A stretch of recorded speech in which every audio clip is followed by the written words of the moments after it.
Praise the lord. దేవుని సర్వోన్నతమైన నామమునకు మహిమ కలుగును గాక. ప్రియులారా, ఈ హోప్ ఫర్ టుడే వాక్య సందేశంలోనికి మిమ్మల్ని ఆహ్వానిస్తూ ఉన్నాను. నేటి వాగ్దానము కొరకు జెఫన్యా గ్రంథము 3వ అధ్యాయము 15వ వచనాన్ని మనం చదువుదాం. జెఫన్యా గ్రంథము 3వ అధ్యాయము 15వ వచనం. ఇశ్రాయేలీయులకు రాజైన యెహోవా మీ మధ్య ఉన్నాడు, ఇక మీదట మీకు అపాయము సంభవింపదు.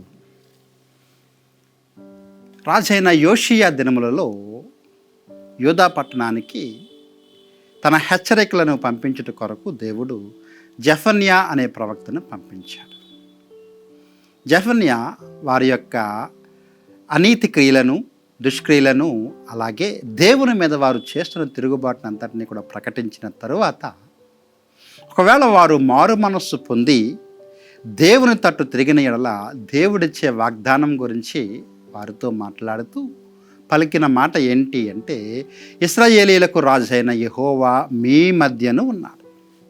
ఈ వచనంలో దేవుని యొక్క 2 శ్రేష్టమైన అనుభవాలను లేదా మనము పొందుకోవలసిన ఆశీర్వాదాలను గురించి ప్రవక్త చెబుతూ ఉన్నాడు. Number 1, the presence of God, దేవుడు మీ మధ్యన ఉన్నాడు. రెండవది, ద ప్రొటెక్షన్ ఆఫ్ గాడ్, దేవుడు మీకు ఏ అపాయాన్ని రానివ్వడు. ఈ 2 కూడా మన జీవితంలో నిరంతరము మనకు కావాలి. ఇదిగో, ఇశ్రాయేలీయులు ఐగుప్తు దేశంలో నుండి బయలుదేరారు. వారు ఎంచుకున్న మార్గము అరణ్య మార్గము. ఏ సమయంలో ఏ జంతువు వచ్చి దాడి చేస్తుందో, ఏ విధమైన విష పురుగు లేదా పాములు వచ్చి వారి మీద దాడి చేస్తాయో తెలియని దారిలోనే వారు ప్రయాణాన్ని ప్రారంభించారు. అలాంటి సమయంలో దేవుడు ఈ 2 వారికి ఇచ్చాడు. వారు వెళ్ళవలసిన మార్గము వారికి తెలియని సమయంలో తన ప్రజెన్స్, తన యొక్క సన్నిధి వారికి ఇచ్చి వారిని నడిపించాడు. అదేవిధంగా వారి చుట్టూ కూడా ఆయన ఆవరించి వారికి ప్రొటెక్షన్, సంరక్షణ అనేది దేవుడు ఇచ్చాడు. ఆయన సన్నిధి మనలను నడిపిస్తుంది, ఆయన సంరక్షణ మనలను కాపాడుతుంది. ఏ అపాయము కూడా మన దరి చేరకుండా మన దైనందిన జీవితాల్లో ఈ 2 ఆశీర్వాదాలను గనక మనం కలిగి ఉన్నట్లయితే ఆయన చేత మనము నడిపించబడతాము, ఆయన చేత మనము సంరక్షించబడి మనము చేరుకోవలసిన గమ్యాలను మనము చేరుకుంటాం. అందుకోసమే కదా మోషే అన్నాడు దేవునితో, ప్రభువా, నీ సన్నిధి రానట్లయితే నన్ను పంపించవద్దు, మేము ఒక అడుగు కూడా ముందుకు వేయం. ఎందుకోసమంటే ఆయన సన్నిధిలోనే సమస్తము ఉన్నాయి.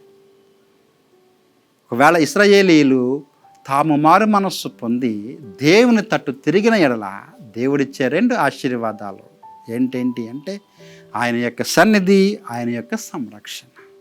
ప్రియులారా, మనము కూడా దేవునికి వ్యతిరేకంగా చేస్తున్న కార్యాలను ఒప్పుకొని ఆయన తట్టు తిరిగిన ఎడల దేవుడు మనకిప్పుడే ఈ 2 అందివ్వగలడు.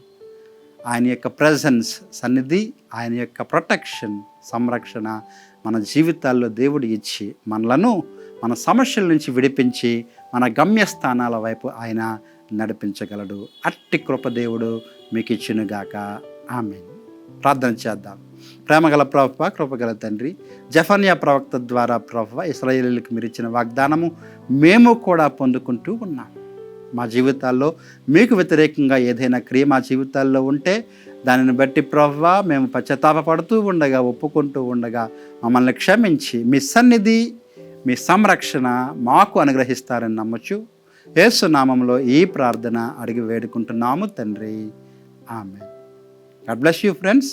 దేవుని సన్నిధి, ఆయన సంరక్షణ మీకు తోడుగా ఉండి మిమ్మల్ని నడిపించునుగాక. ఆమేన్.